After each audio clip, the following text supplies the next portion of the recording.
এবারের সরস্বতী পুজোটা আমার কাছে একদম অন্যরকম। ছোটবেলা থেকে মাকে এই দিনটার সকাল থেকে যা যা কাজ করতে দেখে এসেছি, খিচুড়ি বানানো, বেগুন ভাজা, তাই ঠিক আজ আমি করছি। জানো, এই দিনটায় তো মা খুব ব্যস্ত থাকতো, কিন্তু অত বুঝতাম না।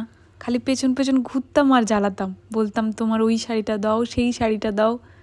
আর শাড়ি পরানোর সময় সে তো এক কাণ্ড হতো, কতবার যে খুলতাম আর কতবার যে পরতাম। মার পরানো পছন্দই হতো না, কত যে বকা দিত।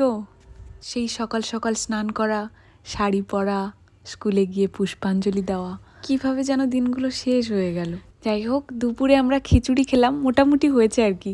আর এই সন্ধ্যেতে চলছে গোটা চচ্চড়ির প্রিপারেশন। আগে আমি এই চচ্চড়ি সম্পর্কে জানতাম না, এবারই এসেই জানলাম। কিছু কিছু সবজি প্রায় গোটা দিয়ে এই চচ্চড়িটা করা হয়, যেটা সরস্বতী পুজোর পরের দিন খাওয়া হয় পান্তা দিয়ে। তোমাদের সরস্বতী পুজো কেমন কাটলো, আর কারা কারা গোটা চচ্চড়ি খেলে জানিও।